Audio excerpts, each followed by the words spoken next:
Isang gabi, isang maleta, at isang pusong durog. Akala ni Hana, sapat na ang pagiging mabuting asawa at anak. Ngunit sa isang iglap, naging estranyo siya sa sarili niyang bahay.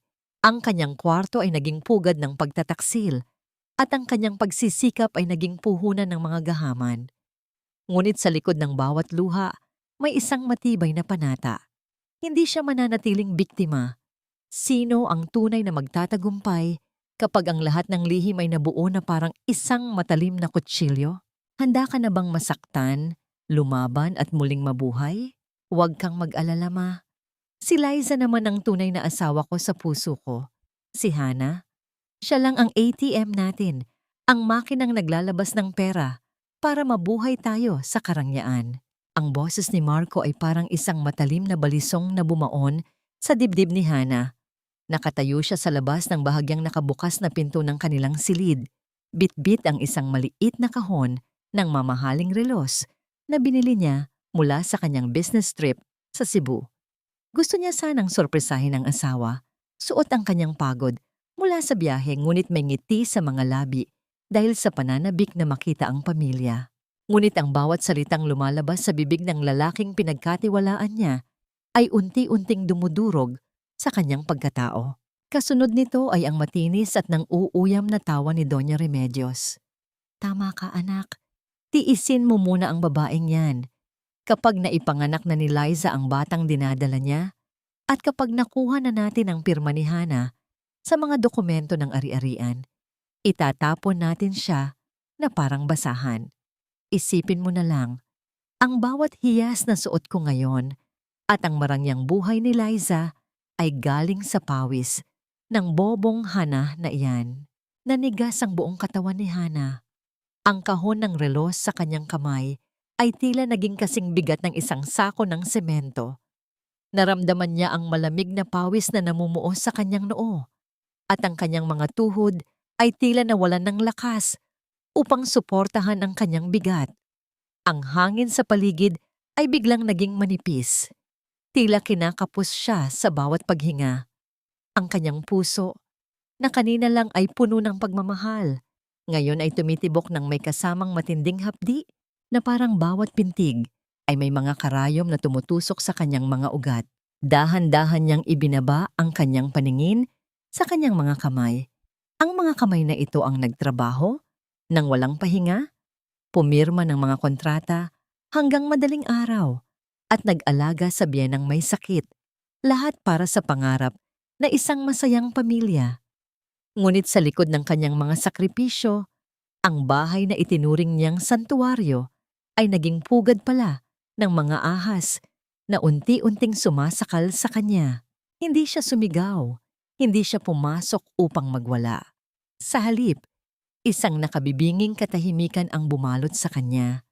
Ang kanyang mga mata, na dati ay puno ng ningning, ay naging malamig at walang emosyon. Ang bawat tawa ni na Marco at Doña Remedios mula sa loob ng silid ay nagsilbing gasolina sa apoy na nagsisimulang mag-alab sa kaibuturan ng kanyang kaluluwa. Dahan-dahan siyang umatras, iniwan ang kahon ng relos sa sahig ng pasilyo, sa tapat mismo ng pinto. Ang tunog ng pagtama ng kahon sa tiles ay halos hindi narinig sa gitna ng malakas na tawanan sa loob. Ngunit para kay Hana, iyon ang huling tunog ng kanyang dating buhay. Habang naglalakad siya palayo sa pintong iyon, ramdam niya ang bawat hakbang na tila ba tinatapakan niya ang sarili niyang mga alaala. Huminto siya sa tapat ng malaking salamin sa sala. Tahimik niyang tinitigan ang sariling refleksyon. Isang babaeng hinahangaan ng mundo, matatag at matagumpay sa panlabas, ngunit sa kaibuturan ay tila isang kastilyong matagal nang gumuho. Dahan-dahan niyang hinawakan ang kanyang dibdib, pilit pinipigilan ang panginginig ng kanyang mga balikat at ang unos ng damdaming gustong kumawala. Sa kanyang isip, iisang tanong ang paulit-ulit na sumasalpok, parang alon na walang tigil sa paghampas. Hanggang kailan ko ipipikit ang aking mga mata sa katotohanang ang taong minahal at pinili ko? Siya pala ang unti-unting sisira at magwawakas sa akin? Lumingon si Hana sa hagdan nang marinig niya ang papalapit na mga yabag. Hindi ito boses ni Marco o ng kanyang biyenan. Ito ay isang boses ng isang babae. Malambing ngunit may dalang lason na tumatawag sa pangalan ng kanyang asawa mula sa itaas na palapag. Ang palapag kung saan matatatagpuan ang silid na dapat ay para sa kanila lamang. Love, nasaan ka na? Nagugutom na ang baby natin. Ang wika ng babae. Nanlaki ang mga mata ni Hana. Hindi lamang pala sa puso ni Marco nakatira ang babaeng iyon, kundi sa mismong ilalim ng bubong na siya ang nagbayad. Ang bawat sulok ng bahay na ito ay amoy pagtataksil at ang bawat hininga niya ay tila nalalason ng hangin ng panlilinlang. Isang matalim na desisyon ang nabuo sa kanyang isipan, ngunit bago pa man niya ito maisakatuparan, narinig niya ang pagbukas ng pinto ng silid kung nasaan ang kanyang asawa at biyenan. Ang susunod na mangyayari ang magtatakda kung siya ba ay mananatiling biktima o magiging isang bagyong sisira sa lahat ng kanilang plano. Dumating ka na pala. Akala ko ba, bukas pa ang balik mo mula sa Cebu? Ang boses ni Marco ay walang halong lambing. Sa halip ay puno ng gulat na tila ba ang pag-uwi ng sariling asawa ay isang malaking istorbo sa kanyang gabi. Nakatayo siya sa tuktok ng hagdan, mabilis na isinasara ang butones ng kanyang polo, habang ang kanyang mga mata ay pabalik-balik sa pinto at kay Hana. Huminga ng malalim si Hana, pilit na pinapakalma ang nanginginig niyang mga kamay. Maaga natapos ang meeting, Marco. Gusto ko sanang sorpresahin kayo. Ang sagot niya, bagaman ang bawat salita ay tila may kasamang bubog na sumusugat sa kanyang lalamunan. Inilapag niya ang kanyang maleta sa sahig. Ang mahinang pagtama nito sa teles ay umalingaw-ngaw sa tila biglang naging banyagang sala ng kanilang bahay. Hindi pa man nakakasagot si Marco, isang anino ang lumitaw mula sa likuran nito. Doon, naramdaman ni Hana ang tila paghinto ng kanyang mundo. Isang babae, mas bata at may maamong mukha, ang lumabas habang dahan-dahang inaayos ang suot na silk robe. Hindi lang yon basta robe. Iyon ang paboritong peach silk robe ni Hana na binili niya pa sa Paris, ang kaisa-isang gamit na itinatangi niya dahil regalo yon ng kanyang yumaong ama. Sino siya, Marco? Halos pabulong na tanong ni Hana kahit na alam na niya ang sagot. Ang bango ng silid ay hindi na amoy ng kanyang paboritong lavender candle. Napalitan ito ng isang matamis at masangsang na pabango na hindi sa kanya. Mabilis na bumaba si Marco at tumayo sa pagitan ni Hana at ng babae. Ah, Hana, ito si Liza. Pinsan ko siya mula sa probinsya. Alam mo naman, hirap ang buhay doon at kailangan niya ng matutuluyan habang nagpapagamot dito sa Maynila. Ma, di ba sinabi ko na sa inyo na darating ang pinsan ko? Mula sa kusina, lumabas si Doña Remedios habang nagpupunas ng kamay sa isang mamahaling table napkin. Walang bahid ng pagkahiya sa kanyang mukha. Sa halip ay tiningnan niya si Hana mula ulo hanggang paa na tila ba ito ang estranghero sa loob ng bahay. Oh, wag mo namang tingnan ang bata na parang may ginawang masama. Ikaw kasi, laging wala rito. Puro ka trabaho, puro ka pera. Nakalimutan mo na yatang may asawa ka na kailangang asikasuhin. Mabuti na lang at narito si Liza para tulungan ako sa gawaing bahay at samahan si Marco habang wala ka. Ang bawat salita ng kanyang biyenan ay tila mga sampal na sunod-sunod na dumapos sa pisngi ni Hana. Ang kabalintunaan ng sitwasyon ay sapat na para mawalan siya ng ulirat. Siya na nagpapakapagod para mabayaran ang mga utang ng pamilya ni Marco. Siya na nagbibigay ng marangyang buhay sa biyenan. Siya pa ngayon ang lumalabas na nagkulang. Pinsan, ulit ni Hana, ang kanyang paningin ay nakapako sa silk robe na suot ni Liza. Ang kamay ng babae ay dahan-dahang humawak sa kanyang tiyan, isang galaw na tila hindi sinasadya ngunit puno ng kahulugan. At kailangan ba talagang isuot niya ang mga gamit ko, Marco? Pati ba ang kwarto natin, naging silid na rin ng mga pinsan mo? Hana, huwag ka namang masyadong madamot. Singhal ni Marco. Ang boses ay puno ng depensa. Wala lang kaming mahanap na ibang maisusuot niya dahil nabasa ang gamit niya sa biyahe. Isang robe lang, pag-aawayan pa natin. Napaka-materialistiko mo talaga. Tumalikod si Hana dahil hindi na niya kayang tingnan ang pagmumukha ng asawa nang hindi bumibigay ang kanyang emosyon. Naglakad siya paakyat ng hagdan, nilalagpasan si Liza na nagkunwaring natatakot at nagtago sa likod ni Marco.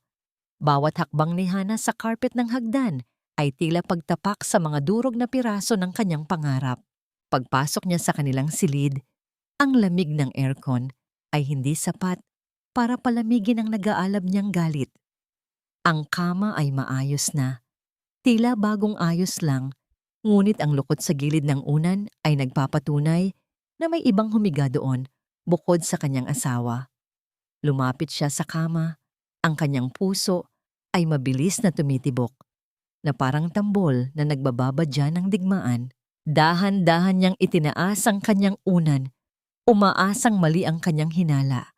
Umaasang ang lahat ng narinig niya kanina ay isa lamang masamang panaginip. Ngunit doon, sa gitna ng puting sapin ng kama, ay may isang maliit na kulay kahel na tableta, isang prenatal vitamin. Naramdaman ni Hana ang pag-akyat ng pait sa kanyang lalamunan. Ang tabletang yon ay hindi sa kanya dahil sa loob ng 5 taon nilang pagsasama ni Marco, laging sinasabi ng asawa na hindi pa sila handa.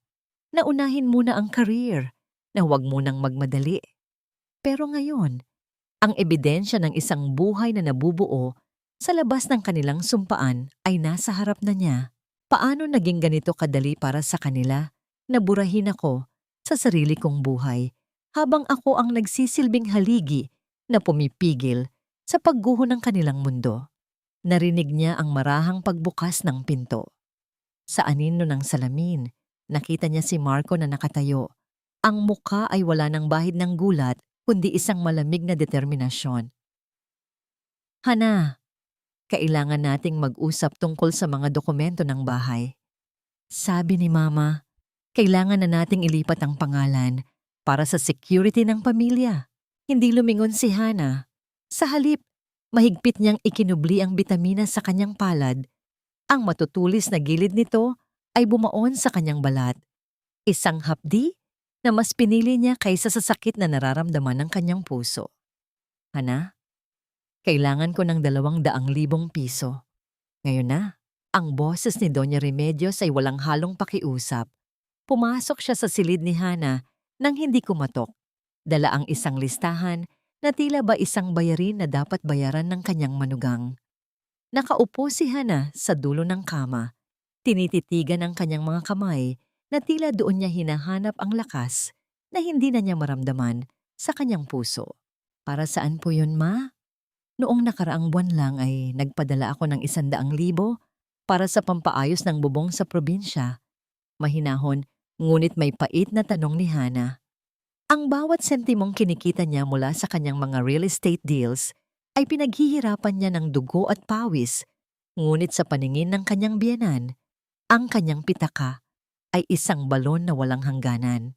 Nagtaas ng kilay si Doña Remedios, ang kanyang mukha ay naging parang isang maskara ng pagiging martir. Iyon na nga, Hana. Ang sabi ng kontraktor ay kinulang ang materyales at isa pa, kailangan kong bumili ng mga bagong gamit para sa bahay doon. Nakakahiya naman sa mga kapitbahay kung ang bahay ng ina ni Marco ay mukhang luma, habang ikaw ay nagpapakasasa rito sa Maynila. At huwag mong kalilimutan, Hana, kung hindi dahil sa pagpayag ko na mapangasawa mo ang anak ko, wala ka sa kinalalagyan mo ngayon. Utang mo sa amin ang dignidad mo. Ang salitang utang na loob ay tila naging isang lason na dahan-dahang pumapatay sa kaluluwa ni Hana. Alam niya ang katotohanan na noong ikinasal sila ni Marco, ang pamilya nito ay baon sa utang at siya ang sumalo sa lahat ng yon. Ngunit sa baluktot na luhika ni Doña Remedios, ang dangal ng kanilang apelyido ay mas mahalaga kaysa sa lahat ng perang inilabas ni Hana. Ibibigay ko po ang pera, Ma. Sabi ni Hana, hindi dahil sa naniniwala siya sa biyenan, kundi dahil gusto na niyang matapos ang usapan. Gusto niyang mapag-isa sa gitna ng kanyang naglalaban ng emosyon. Pagkaalis ni Doña Remedios, tumungo si Hana sa kusina. Ang gabi ay malalim na, ngunit ang kanyang isipan ay gising na gising. Nagsimula siyang maghugas ng mga pinggan na naiwan ni na Marco at Liza sa hapagkainan. Ang marahang daloy ng tubig mula sa gripo ay ang tanging tunog na bumabasag sa katahimikan ng gabi. Tinitigan niya ang isang baso ng gatas na iniwan ni Liza. May bakas pa ng lipstick sa gilid nito. Ang lipstick na pag-aari rin ni Hana na kinuha ng babae sa kanyang vanity mirror. Habang kinukuskus niya ang porselana, naramdaman ni Hana ang pag-init ng kanyang mga mata. Ang bawat kuskos ay tila pagtatangka na alisin ang dumi na nararamdaman niya sa sarili niyang tahanan. Isang luha ang pumatak, humalo sa bula ng sabon at agos ng tubig. Mabilis niya itong pinunasan gamit ang likod ng kanyang palad nang makarinig siya ng marahang yabag mula sa pasilyo. Hindi niya hahayaang makita nila siyang talo. Bakit gising ka pa? Isang boses ang narinig niya mula sa dilim ng sala. Si Liza yon, nakatayo malapit sa refrigerator, tila isang anino na laging nakasunod sa kanyang buhay. Nauuhaw lang ako. Tipid na sagot ni Hana, hindi lumingon. Sabi ni Tita Remedios, napakabuti mo raw talagang manugang. Sayang nga lang at masyado kang abala sa labas. Minsan, ang mga bagay na pinaghirapan nating itayo, nawawala pala sa isang iglap dahil lang sa hindi natin napapansin ang nasa loob. Wika ni Liza. Ang tono ay puno ng nakatagong panunuya. Hindi sumagot si Hana hanggang sa makaalis si Liza. Ngunit bago pa man siya makabalik sa kanyang silid, narinig niya ang mahinang boses ni Liza mula sa veranda. Tila may kausap sa telepono. Nagtago si Hana sa likod ng makapal na kurtina. Ang kanyang hininga ay pinigil niya ng husto. Huwag kang mag-alala, Nay. Bulong ni Liza sa kabilang linya. Nakuha na ni Tita ang pera kay Hana. Konti na lang, mapapasa atin na rin ang bahay na ito. Konting tiis na lang, mawawala na ang hadlang sa plano natin. Hindi niya alam na ang bawat perang ibinibigay niya ay panggastos natin para sa kinabukasan ng magiging anak namin ni Marco. Ang mga salitang iyon ay tila mga kidlat na tumama sa bungo ni Hana. Hindi lang pala ito simpleng pangangaliwa. Ito ay isang planadong pagnanakaw sa kanyang pera, sa kanyang ari-arian, at sa kanyang buong pagkatao. Ang pamilyang itinuring niyang sarili ay unti-unti na palang naghuhukay ng libingan para sa kanya habang siya ang nagbabayad para sa pala na ginagamit nila. Nanatiling nakatayo si Hana sa dilim. Ang kanyang kamao ay nakakuyom hanggang sa bumaon ang kanyang mga kuko sa kanyang palad. Ang sakit ay nagbigay sa kanya ng isang uri ng linaw na hindi niya kailanman naranasan. Kung lason ang gusto ninyong ipakain sa akin sa ngalan ng utang na loob, titiyakin ko na ang huling patak nito ay kayo ang iinom. Huwag kang mawawalan ng pag-asa, Ma'am Hana.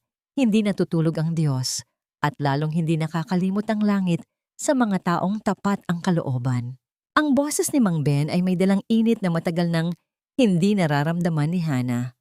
Nagkita sila sa isang maliit at tahimik na parke, malayo sa mapanghusgang mga mata sa kanilang subdivision.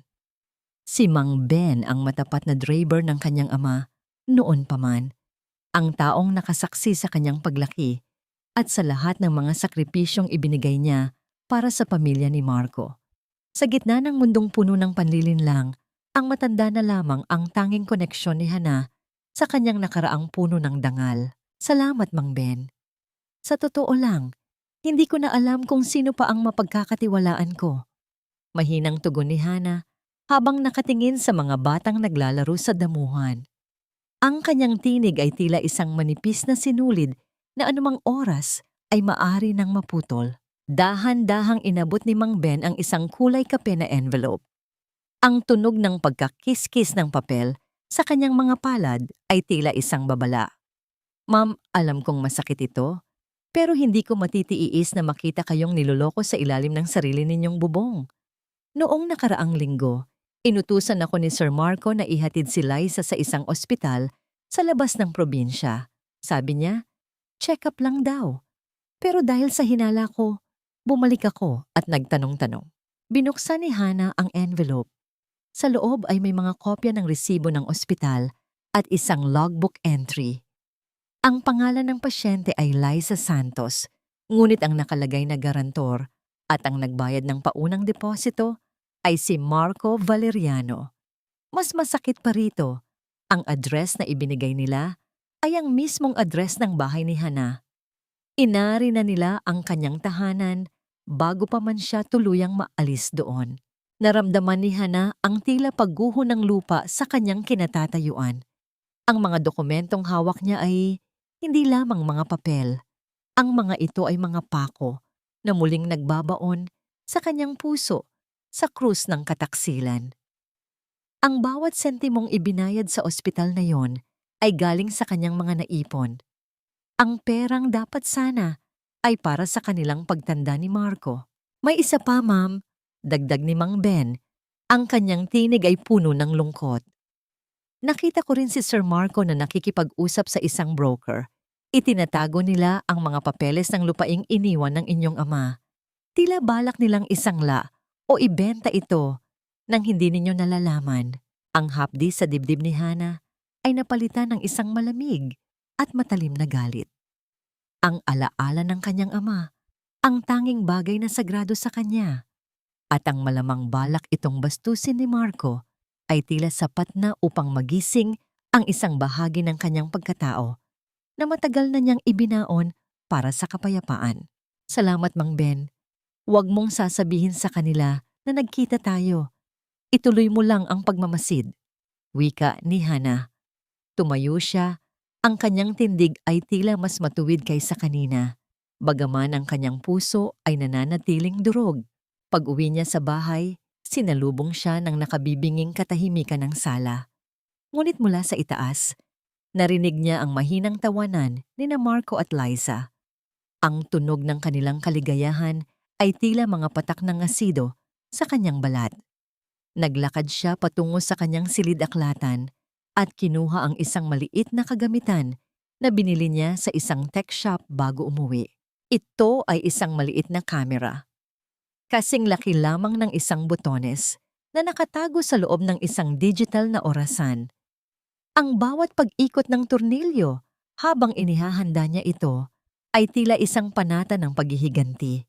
Hindi siya gagamit ng dahas, hindi siya magsisigaw. Gagamitin niya ang katotohanan upang sunugin ang kanilang mga pangarap. Dahan-dahan niyang inilagay ang orasan sa ibabaw ng kanilang cabinet, nakatutok sa kama kung saan nagaganap ang lahat ng kataksilan. Ang pulang ilaw ng kamera na sandaling kumislap bago ito naging invisible ay tila isang mata na magmamasid sa kadiliman ng kanilang mga kaluluwa. Sa loob ng silid na ito, binuo natin ang mga pangako. Bulong ni Hana sa kanyang sarili habang nakatingin sa bakanteng bahagi ng kama. At sa loob din ng silid na ito, panonoorin ko kung paano ninyo wawakasan ang sarili ninyong mga buhay. Naupo siya sa dilim, naghihintay. Ang tunog ng pintuan na bumubukas sa kabilang silid ay nagpabatid sa kanya na nagsisimula na ang gabi. Isang gabi na hindi na niya malilimutan kailanman. Walang kwenta si Hana sa kama. Para siyang tuod, ma, ni hindi ko maramdaman na babae siya dahil ang utak niya, puro dokumento at pera na lang ang laman. Ang boses ni Marco, na nanggagaling sa speaker ng kanyang tablet, ay tila isang marahas na kidlat na tumatama sa gitna ng katahimikan ng opisina ni Hana. Gabi na, at ang tanging liwanag sa silid ay ang asul na sinag mula sa screen na nagpapakita ng isang tanawing kailanman ay hindi niya naisip na makikita sa sarili niyang buhay. Sa screen, kitang-kita ang bawat galaw sa loob ng kanilang silid. Si Marco at si Liza magkayakap sa gitna ng kama. Sa mismong mga sapin na si Hana ang bumili. Sa ilalim ng aircon na siya ang nagbabayad ng kuryente. At sa gilid, nakatayo si Doña Remedios, tila isang reyna na nagbabantay sa kanyang kaharian, habang nakangiti at tumatango sa bawat masakit na salitang lumalabas sa bibig ng kanyang anak. Kaya nga kailangan mo nang bilisan ang pagpapaalis sa kanya, Marco. Wika ni Doña Remedios. Ang boses nito ay puno ng kamandag. Pagod na rin akong magpanggap na mahal ko ang baog na yan. Isipin mo na lang, 5 taon na kayong kasal. Pero ni isang apo ay hindi niya ako mabigyan. Mabuti pa si Liza. Sandali mo lang nakasama.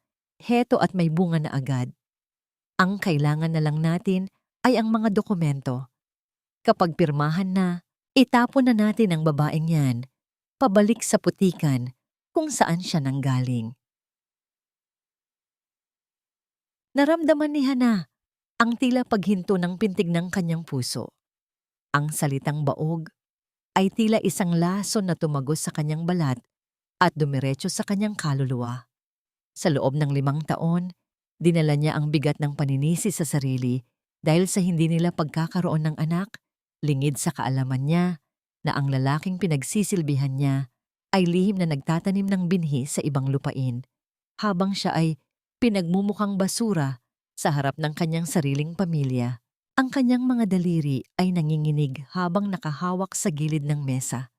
Ang lamig ng silid ay tila pumasok sa kanyang mga buto, ngunit sa loob niya may isang apoy na nagsisimulang mag-alab, isang apoy na hindi na muling mamamatay.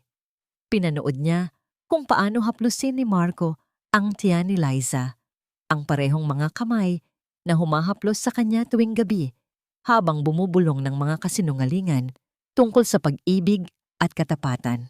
Love, paano kung magising siya? Tanong ni Liza. Ang boses ay sadyang pinalambing na tila isang biktima. Natatakot ako kay Hana. Baka saktan niya ang baby natin kapag nalaman niya ang totoo. Tumawa ng malakas si Marco. Isang tunog na tila kumakalos sa pandinig ni Hana.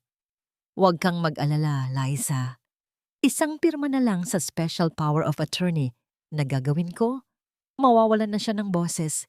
Iisipin niya na para iyon sa negosyo. Pero ang totoo, iyon na ang magiging ticket natin sa buhay na gusto nating lahat. Si Hana, hayaan mo siyang magtrabaho. Iyan lang naman ang alam niyang gawin. Hindi na nakayanan ni Hana na tapusin ang video. Ipinikit niya ang kanyang mga mata at sa gitna ng kadiliman, nakita niya ang lahat ng kanyang mga sakripisyo. Ang mga gabing hindi siya natulog para lang matapos ang mga proyekto. Ang mga pagkakataong tiniis niya ang panglalait ng biyenan para lang sa kapayapaan. At ang pagmamahal na ibinigay niya sa isang taong hindi pala tao, kundi isang halimaw na nakasuot ng balat kayo ng asawa. Tumayo siya at naglakad patungo sa banyo ng kanyang opisina. Humarap siya sa malaking salamin. Ang babaeng nakikita niya ay hindi na ang masayahin at mapagmahal na Hana. Ang mga mata nito ay puno ng sakit, ngunit meron ding isang uri ng talas na tila handang pumatay. Dahan-dahan niyang binuksan ang drawer at kinuha ang isang matalim na gunting. Saglit niya itong tinitigan, wari, nag-aalangan, habang ang kanyang paghinga ay unti-unting bumibigat. Ang bawat hibla ng kanyang mahabang buhok, ang buhok na madalas haplusin ni Marco, sabay bulong na iyon ang dahilan kung bakit siya nahulog, ay tila naging simbolo ng mga tanikalang matagal na siyang iginagapos. Mahigpit niyang hinawakan ang gunting. Ang kanyang mga daliri ibahagyang nanginginig. Itinaas niya ito patungo sa kanyang batok at sa sandaling iyon, tila naghalo ang takot, galit at pananabik na makawala sa kanyang mga mata. Ang bawat tunog ng bakal na naghihiwalay sa bawat hibla ng kanyang buhok ay tila musika ng paglaya. Hindi ito pagpapakamatay. Ito ay isang ritual ng muling pagsilang. Habang nalalaglag ang mga itim na hibla sa sahig, nararamdaman ni Hana na unti-unting gumagaan ang kanyang pakiramdam. Ang bawat pagputol ay isang panata na hindi na siya muling magiging biktima. Nang matapos siya, tiningnan niya muli ang kanyang refleksyon. Maikli na ang kanyang buhok hanggang sa itaas ng balikat na nagbigay diin sa kanyang matatapang na panga at malamig na tingin. Wala nang bakas ng kahinaan, wala nang bakas ng pag-aalinlangan. Inilabas niya ang kanyang cellphone at tinawagan ng kanyang abogado sa gitna ng gabi. Ang kanyang boses ay tila yelo sa lamig, matatag at walang panginginig. Attorney, ihanda mo ang lahat ng dokumento para sa annulment at ang mga ebidensya para sa kasong estafa at adultery. Gusto kong matiyak na sa oras na matapos ito, kahit ang mga anino nila ay walang matitirhan, sisiguraduhin kong ang bawat sentimong ninakaw nila sa akin ay babayaran nila ng kanilang sariling dugo. At dangal, lumabas si Hana ng opisina. Ang bawat hakbang niya sa tahimik na hallway ay tila tunog ng isang paparating na bagyo. Alam niyang nagsisimula pa lang ang laban, ngunit sa pagkakataong ito, hindi na siya ang biktima na iiyak sa dilim. Siya na ang magiging parusa na hindi nila inaasahan. Ang tanging katanungang naiwan sa hangin habang isinasara niya ang pinto ay ito. Handa na ba silang harapin ang impyerno na sila mismo ang nagtayo? Bagong gupit ka yata, Hana. Bakit parang hindi mo man lang sinabi sa akin? Ang tanong ni Marco ay puno ng pagtataka habang nakatingin sa maikli at matapang na buhok ng kanyang asawa. Nakatayo si Hana sa gitna ng sala, may dalang mga supot ng mamahaling pasalubong na tila ba wala siyang alam sa mga kaganapan sa loob ng silid nila kagabi. Ang bawat hibla ng kanyang bagong gupit na buhok ay tila nagbibigay sa kanya ng isang uri ng awtoridad na hindi pa nakikita ni Marco noon. Gusto ko lang ng bagong simula, Marco. Sabi mo kasi, parang masyado na akong seryoso sa buhay. Kaya naisip ko, baka panahon na para unahin ko naman ang nararamdaman mo. At ang pamilyang ito, sagot ni Hana. Ang kanyang tinig ay malambing, ngunit may kislap ng yelo sa kanyang mga mata na hindi napansin ng asawa. Lumalabas si Doña Remedios mula sa kusina. Kasunod si Liza na halatang naiilang sa presensya ni Hana. Nang makita ang mga bitbit ni Hana, tila nagliwanag ang mga mata ng matanda. Ano iyang mga dala mo, Hana? May pagkain ba riyan para kay Liza? Alam mo naman, kailangang malakas ang katawan niya. Siyempre naman, Ma. Mayroon din akong biniling mga bitamina at damit para kay Liza. Naisip ko kasi, kung magtatagal siya rito, dapat ay komportable siya. Wika ni Hana habang iniabot ang isang supot kay Liza. Ang kanyang kamay ay sandaling dumapo sa braso ng babae. Isang hawak na tila ba isang kaibigan, ngunit sa loob ni Hana, bawat pagdikit ng kanilang balat ay nagpapanginig sa kanyang sikmura sa tindi ng pandidiri. Nagkatinginan sina Marco at Doña Remedios. Ang kanilang mga mukha ay nagpapakita ng isang palihim na tagumpay. Sa kanilang isip, tuluyan ng sumuko si Hana sa kanilang laro. Akala nila ay napaamo na nila ang babaeng dati ay matigas at mapagtanong. Pagkatapos ng hapunan, na puno ng pekeng tawanan at pagkukunwari, niyaya ni Hana si Marco sa kanyang silid-aklatan. Marco, may gusto sana akong ipakita sa iyo. Tungkol ito sa bagong investment na inaalok sa akin sa Cebu. Malaking pera ang kailangan, pero mas malaki ang babalik sa atin. Naisip ko, baka gusto mong pumirma rito para maging bahagi ka na rin ng ownership. Inilapag ni Hana ang ilang mga dokumento sa ibabaw ng mesa. Ang tunog ng pagbagsak ng mga papel sa kahoy ay tila isang hudyat ng simula ng kanyang tunay na plano. Alam ni Hana na ang kahinaan ni Marco ay ang pagiging gahaman sa pera at ang kagustuhan nitong magkaroon ng kapangyarihan ng hindi nagtatrabaho. Ownership? Ibig mong sabihin, magkakaroon na ako ng direktang kontrol sa mga ari-arian na ito? Tanong ni Marco.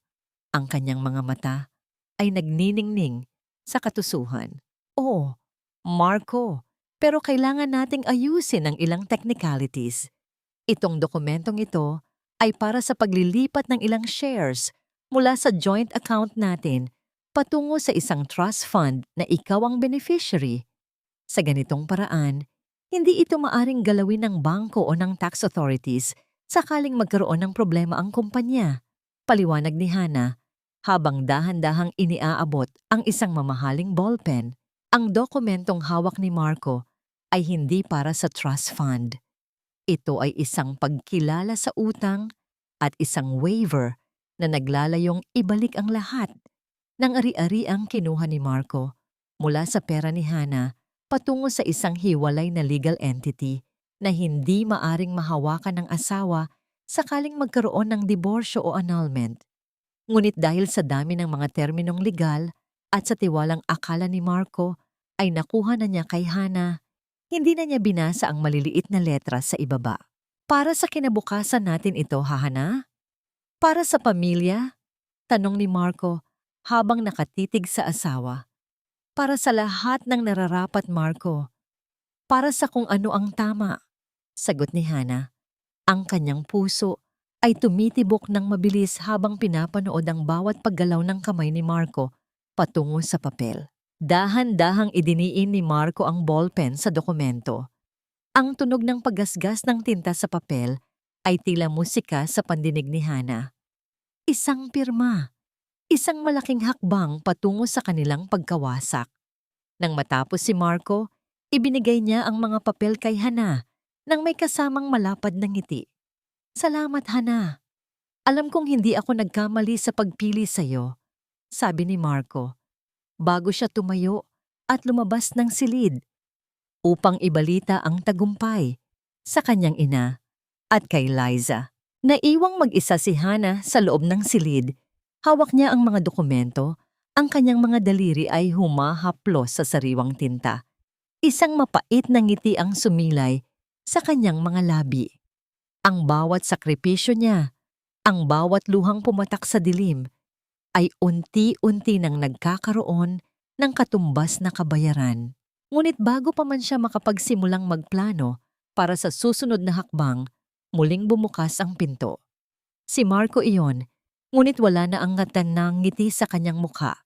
Ang kanyang mga mata ay naniningkit habang nakatingin sa mga dokumentong hawak pa rin ni Hana. Teka lang, Hana. May napansin ako sa mga kilos mo nga ngayong araw. Masyado kang naging mabait. Masyado kang naging madaling kausap. Wika ni Marco. Ang kanyang boses ay bumaba ng ilang oktaba. Puno ng lumalagablab na pagdududa. May itinatago ka ba sa akin? Bakit parang may kakaiba sa mga mata mo kapag nakatingin ka kay Liza? Nanatiling kalmado si Hana, ngunit sa loob niya, naramdaman niya ang isang matinding kaba. Hindi pa siya pwedeng mabuking, hindi pa ngayon. Gaano kalalim ang kailangang ibaon na puot para lang makagawa ng isang nangiting kayang manlinlang ng isang manlilinlang. Ang tanong na yon ay tila isang malamig na bulong sa isipan ni Hana habang nakatitig sa nagdududang mga mata ni Marco.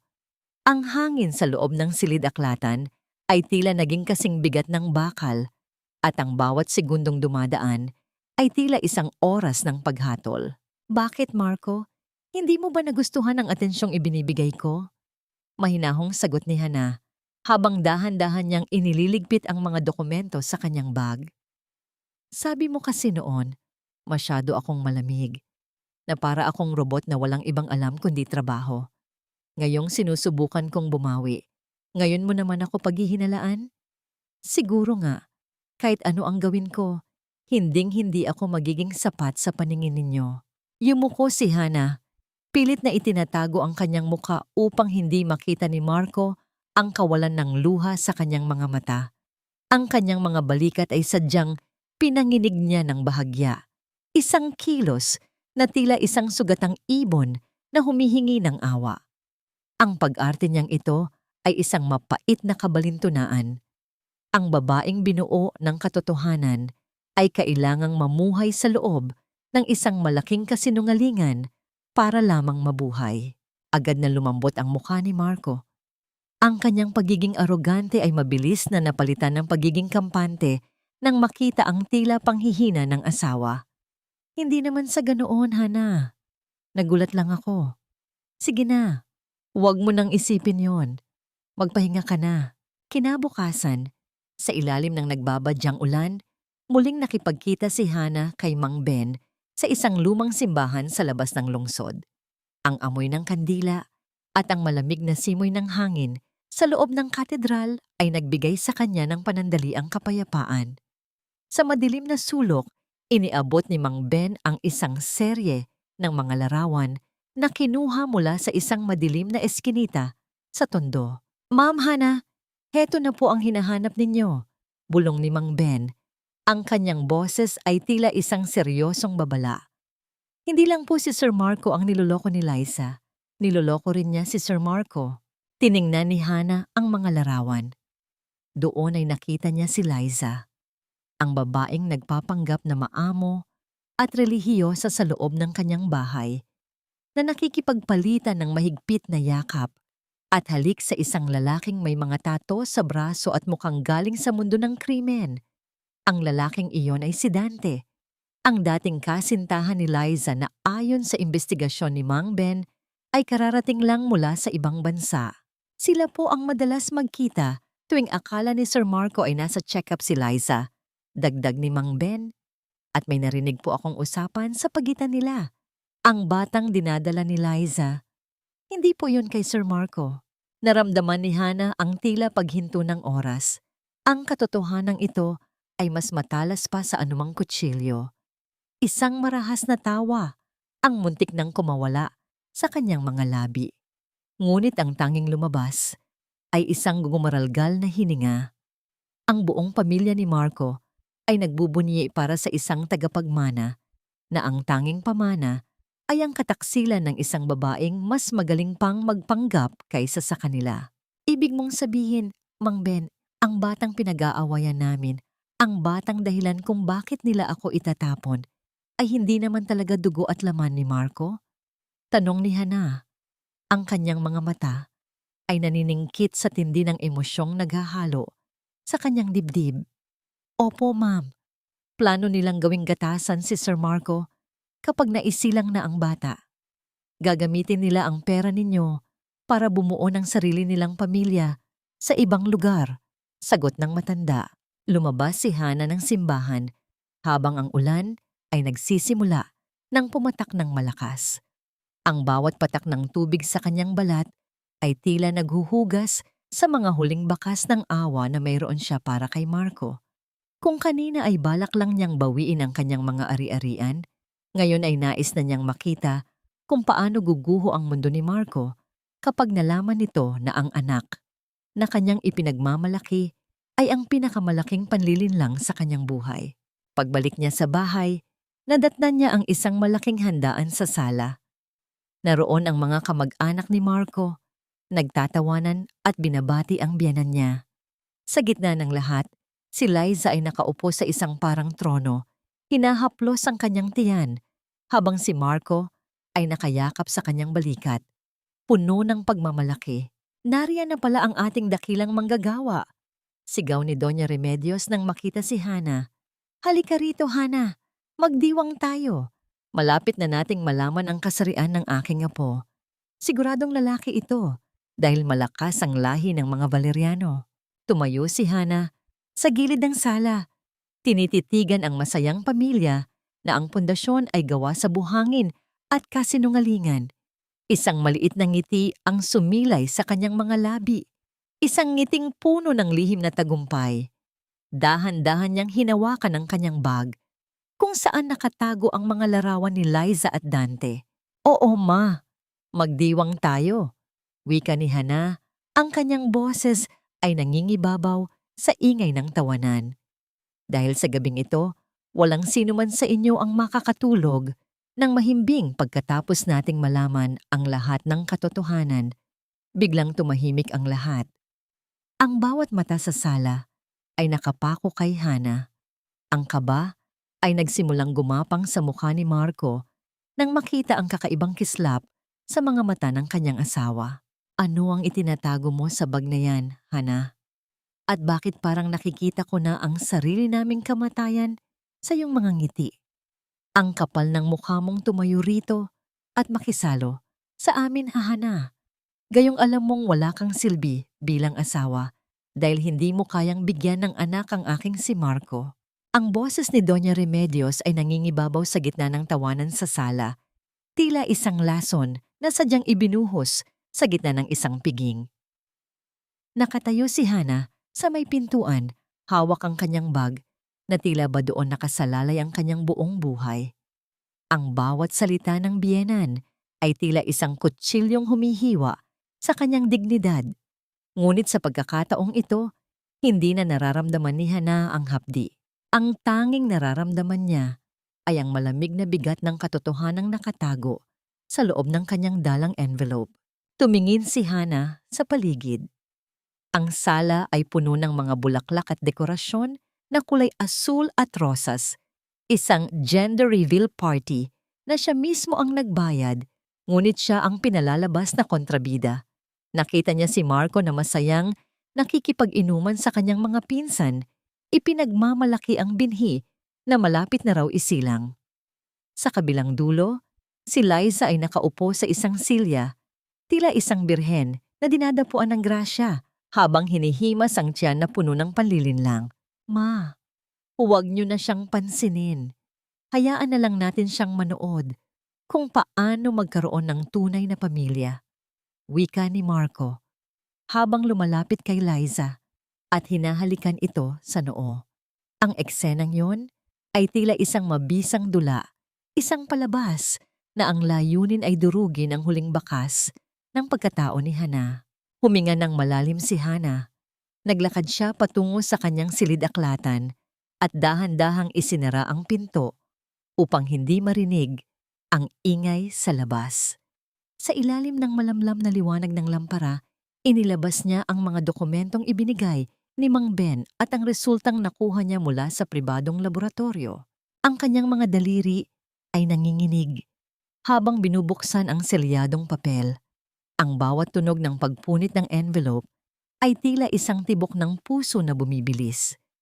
Nang mailadlad niya ang papel, ang mga numero at legal na termino ay tila sumasayaw sa kanyang paningin hanggang sa tumigil ang kanyang mga mata sa isang bahagi. Probability of paternity, 0.00%. Isang mapait na tawa ang kumawala sa mga labi ni Hana. 0.00%. Ang binhi na ipinagmamalaki ni Marco, ang apo na labis na pinananabikan ni Doña Remedios at ang dahilan kung bakit siya tinawag na baog at walang kwenta ay isa palang malaking kasinungalingan. Ang katotohanan ay tila isang malamig na tubig na nagpabanaag sa kanya mula sa mahabang panaginip. Itay, heto na po ang katarungan. Bulong ni Hana habang nakatingin sa larawan ng kanyang ama sa ibabaw ng mesa. Naramdaman niya ang init ng mga luha sa kanyang mga pisngi, ngunit hindi ito luha ng sakit. Ito ay luha ng paglaya. Ang bawat sakripisyo, ang bawat gabing tiniis niya, ang malamig na pagtrato ni Marco, at ang bawat sentimong ninakaw sa kanya ay mayroon na ngayong katapat na kabayaran. Muli niyang tiningnan ang mga larawan ni Liza at Dante. Ang pagtataksil ay tila isang virus na kumalat sa buong bahay na ito, at siya lamang ang may hawak ng gamot.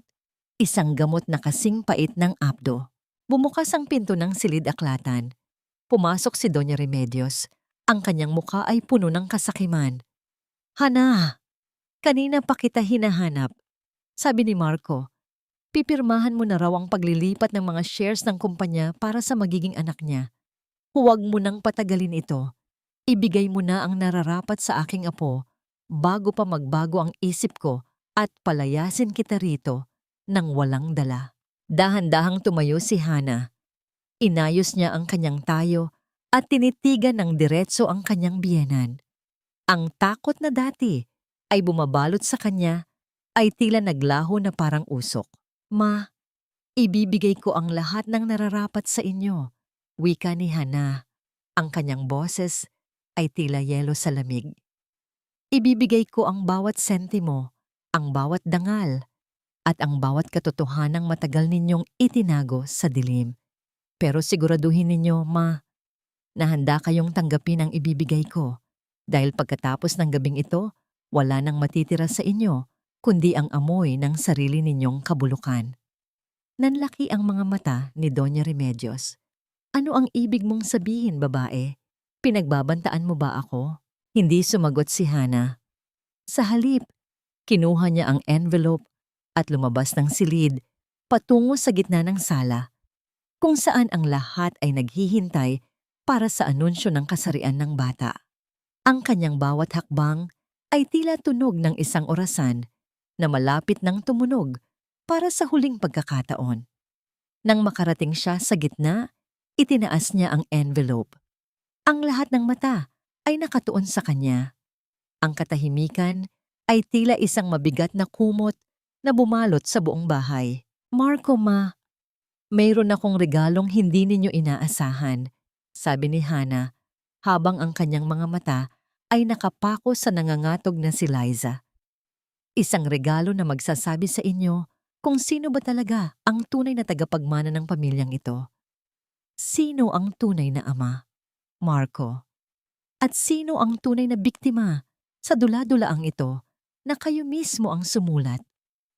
Ito na ang sandaling hinihintay nating lahat, ang katotohanang magpapabago sa ating kapalaran. Ang tinig ni Hana ay nangingibabaw sa bulong ng mga panauhin. Nakatayo siya sa gitna ng sala. Ang maikli niyang buhok ay tila nagbibigay diin sa talas ng kanyang mga mata. Sa kanyang harap, ang malaking asul at rosas na box na naglalaman ng mga lobo ay handa na para sa gender reveal. Ngunit para kay Hana, ang kahon na yon ay tila isang kabaong ng lahat ng kanilang mga lihim. Lumapit si Marco. May hawak na baso ng alak at may malapad na ngiti sa mga labi. Akala niya ay ito na ang rurok ng kanyang tagumpay. Hana, salamat sa paghahanda nito. Alam ko kahit nahihirapan ka, ginagawa mo ito para sa akin at sa magiging tagapagmana ng pamilya Valeriano. Ma, halika na. Buksan na natin ang kahon. Sandali lang, Marco. Pigil ni Hana. Ang kanyang boses ay kalmado, ngunit may dalang bigat na tila isang nagbabadyang lindol. Bago natin malaman kung lalaki o babae ang bata, gusto ko munang magbigay ng isang espesyal na pasasalamat para sa aking biyenan na si Doña Remedios na walang sawang nagpapaalala sa akin ng aking mga pagkukulang. Tumingin si Hana kay Doña Remedios na kasalukuyang nakasuot ng mga alahas na binili ni Hana para sa kanyang kaarawan. Ang matanda ay nagtaas ng baba, puno ng kapalaluan. Dapat lang, Hana, ang pasasalamat ay hindi lamang sa salita, kundi sa gawa. Ibigay mo na ang dokumentong pinirmahan ni Marco kanina para maging ganap na ang lahat. Ngumiti si Hana, isang ngangiting hindi umabot sa kanyang mga mata. Siyempre, ma. At para rin kay Liza. Ibinaling niya ang tingin sa babaeng nakaupo sa silya, na ngayon ay namumutla at hindi mapakali. Salamat sa pagpapakita sa akin ng tunay na kahulugan ng pamilya, na kahit sa loob ng iisang bahay, may mga taong kayang matulog ng mahimbing habang nagnanakaw ng buhay ng iba. Naramdaman ni Liza ang tila paghinto ng kanyang paghinga. Ang kanyang mga kamay na nakahawak sa kanyang tiyan ay nagsimulang manginig. Ano ang ibig mong sabihin, Hana? Nauutal niyang tanong. Wala lang, Liza. Gusto ko lang sabihin na ang bawat sakripisyo ay may hangganan at ang bawat kasinungalingan, gaano man ito kaganda, ay kailangang humarap sa liwanag. Wika ni Hana. Kinuha niya ang remote control ng malaking screen sa sala. Bago ang mga lobo, may inihanda akong maikling video, mga alaala ng ating pagsasama at ang pagdating ng ating bagong miyembro. Nagdilim ang mga ilaw sa sala. Ang tanging liwanag ay nanggagaling sa malaking screen.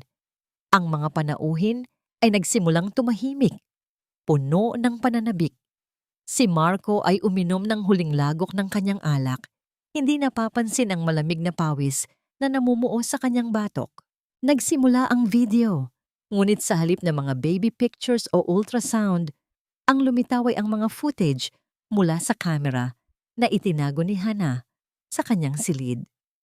Ang malinaw na boses ni Marco na tinatawag si Hana na makinang naglalabas ng pera at ang tawanan ni na Doña Remedios at Liza habang pinaplano ang pagpapalaya sa kanya ay umalingaw-ngaw sa buong sala. Ang tunog ng pagbasag ng baso ni Marco sa sahig ay ang tanging bumasag sa nakabibinging katahimikan. Ang mga piraso ng kristal ay nagkalat sa tiles, kasing dulas ng kanyang nabubulok na dignidad. Ang mga panauhin ay nagsimulang magbulungan, ang ilan ay napasinghap sa gulat, ang ilan ay nagtakip ng bibig. Hana! Ano ito? Itigil mo ang kalokohang ito! Sigaw ni Marco, ang kanyang mukha ay naging kasing pula ng apoy sa tindi ng hiya at galit. Sinubukan niyang lapitan ang screen, ngunit hinarangan siya ni Mang Ben na biglang lumitaw mula sa kusina, kasama ang 2 security guard. Hindi pa tapos, Marco. Iyan ay para sa inyong kataksilan sa akin, malamig na sabi ni Hana habang ang video sa screen ay nagbago. Ngayon, ang ipinapakita ay ang mga larawan ni Liza at Dante sa madilim na eskinita. Ang kanilang mga halik at yakap na hindi para sa isang pinsan. At ang pinakahuli, ang dokumentong nagpabago sa lahat. Ang DNA test result na may malalaking pulang marka, 0.00% probability of paternity. Ang sigaw ni Doña Remedios ay tila isang hayop na nasugatan. Hindi totoo yan. Sinisiraan mo lang kami. Ang apo ko. Ang apo ko ay isang Valeriano. Hinarap ni Hana ang biyenan. Ang kanyang tindig ay tila isang reynang nakatayo sa gitna ng guho. Ang apo ninyo, ma, ay anak ng isang lalaking nagngangalang Dante. At ang kumpanyang inaakala ninyong pag-aari na ninyo? Sa pirma ni Marco kagabi, formal na ninyong isinuko ang lahat ng karapatan sa akin kapalit ng mga utang na hindi ninyo mababayaran. Nanlambot ang mga tuhod ni Marco. Bumagsak siya sa sahig, nakatingin sa screen na tila ba doon niya nakikita ang sarili niyang libingan. Si Liza ay nagsimulang humagulgol, itinago ang mukha sa kanyang mga palad. Lumapit si Hana. Sa gender reveal box, hinila niya ang tali ng walang pag-aalinlangan. Ngunit sa halip na lobo, ang lumabas ay mga itim na confetti na dahan-dahang nalaglag sa ulo ni Marco, Liza at Doña Remedios, tila mga abo ng isang nasunog na pangarap. Ang party ay tapos na, deklara ni Hana. Ang kanyang boses ay matatag at walang bahid ng awa. At ang susunod na makakausap ninyo ay hindi na ako, kundi ang mga pulis na naghihintay sa labas para sa kasong estafa at adultery. Tinalikuran ni Hana ang eksena ng pagkawasak. Habang naglalakad siya palabas ng sarili niyang bahay, naririnig niya ang huling pagsusumamo ni Marco na tinatawag ang kanyang pangalan. Ngunit ang bawat hakbang niya ay tila paglayo sa isang impyernong matagal niyang tiniis. Sa labas, ang malamig na hangin ng gabi ay humahalik sa kanyang maikling buhok. Huminga siya ng malalim, isang hininga ng kalayaan. Ngunit sa gitna ng kanyang tagumpay, isang itim na sasakyan ang huminto sa tapat niya at ang bintana nito ay dahan-dahang bumaba. Inilalantad ang isang mukha na hindi niya inaasahang makita sa gabing ito. Sinabi ko na sa'yo noon, Hana. Ang isang brilyante ay hindi kailanman nawawalan ng kislap, kahit pa ibaon ito sa putik. Kailangan lang nitong makahanap ng tamang liwanag para muling magniningning. Ang boses na yon, pamilyar at puno ng respeto, ay nagmula sa loob ng itim na sasakyan. Lumabas mula sa driver's seat si Attorney David Reyes, ang matagal ng kaibigan at legal counsel ng pamilya ni Hana. Ang kanyang mukha ay seryoso, ngunit ang kanyang mga mata ay puno ng paghanga habang nakatingin sa babaeng kakatapos lang wasakin ang isang kahariang binuo sa kasinungalingan. Attorney Reyes, anong ginagawa ninyo rito? Tanong ni Hana. Ang kanyang boses ay may bahid pa rin ng gulat at pagod. Siniguro ko lang na magiging maayos ang lahat, Hana. Ang mga pulis ay nasa loob na at inaasikaso ang dapat asikasuhin. Ang warrant of arrest para kay Marco dahil sa qualified theft ay nailabas na kanina pa. Paliwanag ni David habang iniaabot ang isang panyo kay Hana. Hindi ka na kailangang bumalik pa sa impyernong yan. Lahat ng gamit mo ay ipapakuha ko na bukas. Tinanggap ni Hana ang panyo at doon niya napansin ang bahagyang panginginig ng kanyang mga kamay. Ngayong tapos na ang lahat, ngayon pa lang unti-unting bumabalik ang bigat ng mga pangyayari sa kanyang sistema. Hindi ito tagumpay na masaya. Ito ay isang paglaya na may kasamang malalim na sugat. Saan ako pupunta?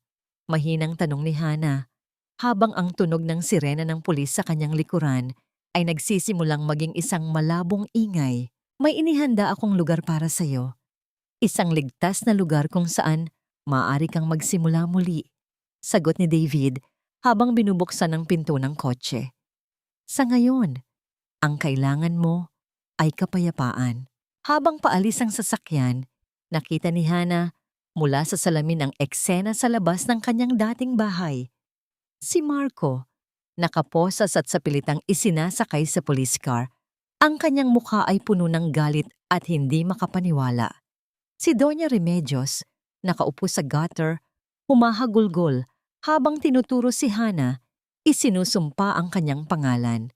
At si Liza, mag-isang nakatayo sa tabi ng kalsada, ang kanyang tiyan na dating simbolo ng kanyang tagumpay, ay ngayon ay tila isang pabigat na habang buhay niyang dadalhin. Ipinikit ni Hana ang kanyang mga mata. Ayaw na niyang tingnan pa ang mga anino ng kanyang nakaraan. Sa kabilang banda, sa loob ng police station, ang mundo ni Marco ay gumuho ng tuluyan. Ang bawat tanong ng investigador ay tila isang pako na lalong nagbabaon sa kanya sa kumunoy.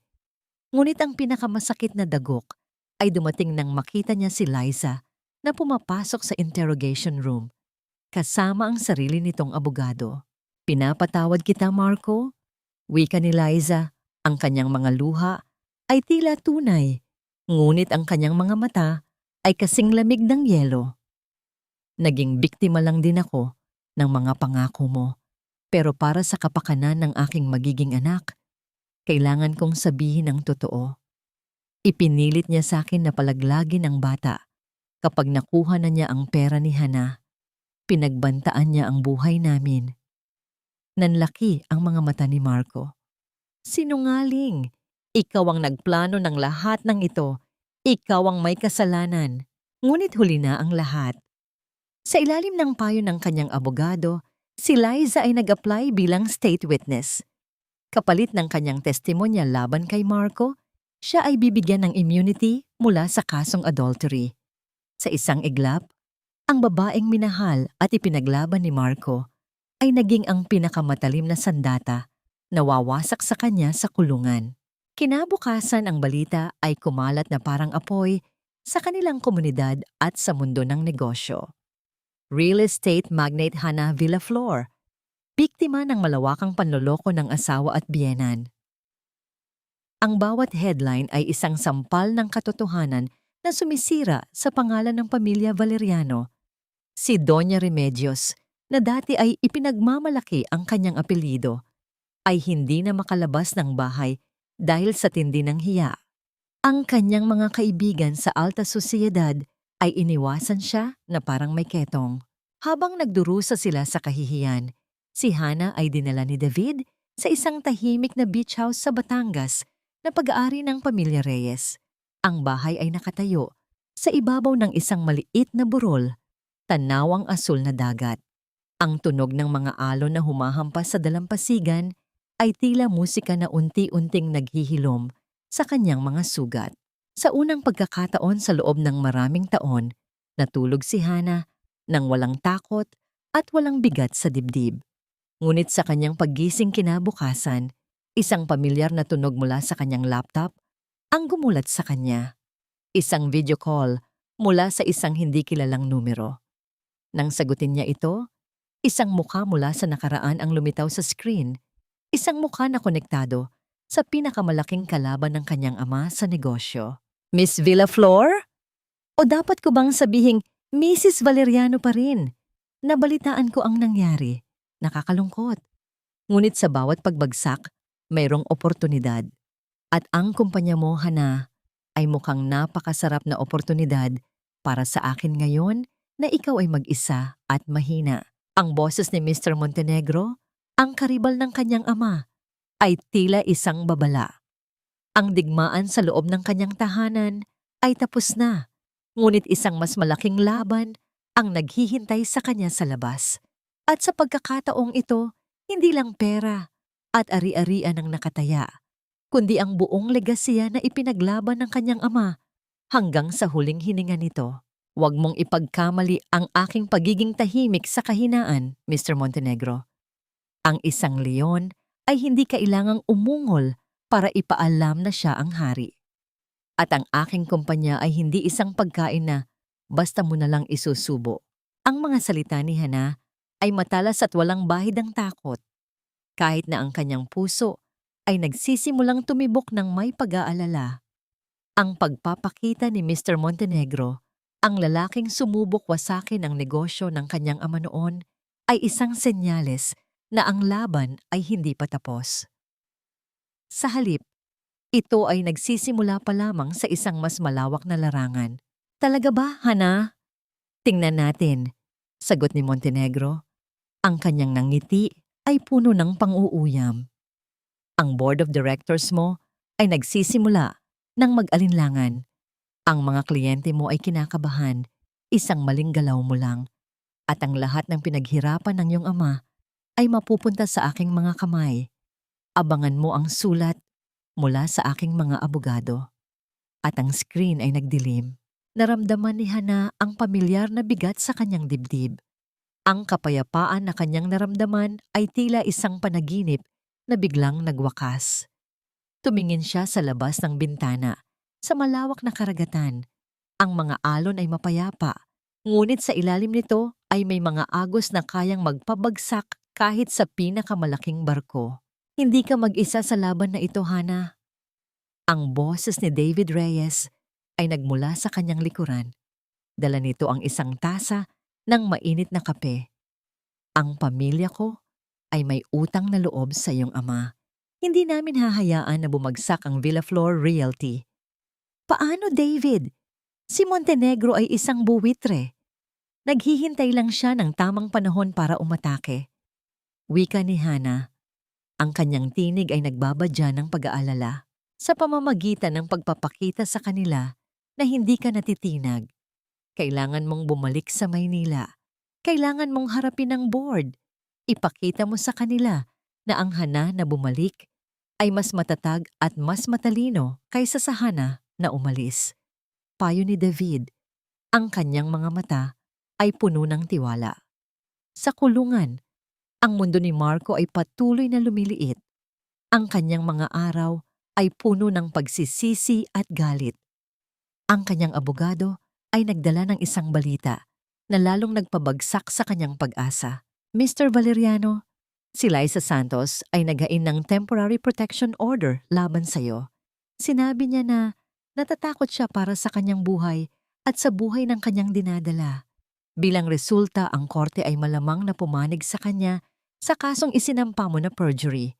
At ang mas malala pa, ang lahat ng shares at assets na nakapangalan sa iyo ay pansamantalang frozen dahil sa kaso ng qualified theft, paliwanag ng abogado. Ibig sabihin, wala na akong pera, wala na akong kahit ano. Tanong ni Marco. Ang kanyang boses ay tila isang basag na garapon. Sa ngayon, wala po. Ang tanging paraan para mabawasan ang iyong sentensya ay kung hihingi ka ng tawad kay Mrs. Villaflor at magkakaroon kayo ng settlement. Ang ideya ng pagmamakaawa kay Hana ay tila mas masakit pa kaysa sa malamig na sahig ng kanyang selda. Ngunit ang kanyang ina, si Doña Remedios, na bumisita sa kanya, ay may ibang plano. Huwag kang mag-alala, anak. Bulong ni Doña Remedios, ang kanyang mukha ay puno ng pait. Hindi pa tapos ang laban. Ang babaeng iyon ay may kahinaan pa rin. Kung hindi natin siya makuha sa yaman, kukunin natin siya sa puso. Sisiguraduhin kong luluhod siya sa harap natin at magmamakaawa na patawarin mo siya. Sa Maynila, bumalik si Hana sa kanyang opisina. Ang bawat empleyado ay nakatingin sa kanya ng may halong paghanga at awa. Ang kanyang mesa ay puno ng mga bulaklak mula sa mga kaibigan at kliyente na sumusuporta sa kanya. Ngunit sa gitna ng lahat, isang sobre na walang pangalan ng nagpadala ang nakapatong sa kanyang upuan. Binuksan niya ito. Sa loob ay isang lumang larawan nila ni Marco noong sila ay bagong kasal pa lamang, masaya at puno ng pangarap. Sa likod ng larawan ay may isang sulat kamay na mensahe. Alam kong may puso ka pa rin, Hana, patawarin mo na kami. Naramdaman ni Hana ang isang pamilyar na kirot. Ngunit bago pa man niya ito bigyan ng kahulugan, pumasok ang kanyang sekretarya. Dala ang isang balita na nagpabago sa lahat. Ma'am Hana, may tawag po mula sa ospital. Si Doña Remedios. Inatake po sa puso. Nanigas si Hana sa kanyang kinauupuan. Ang lahat ng kanyang galit at determinasyon ay tila biglang naglaho, napalitan ng isang komplikadong emosyon na hindi niya maintindihan. Alam niyang ito ay maaring isang patibong. Ngunit ang isang bahagi ng kanyang pagkatao, ang bahaging minsan ay minahal ang pamilyang yon, ay hindi kayang talikuran ang isang taong nag-aagaw buhay. Sa gitna ng digmaan sa negosyo at sa korte, isang bagong labanan ang nagsisimula, isang laban sa pagitan ng kanyang isip na naghahanap ng katarungan at ng kanyang puso na hindi pa rin kayang tuluyang magsara.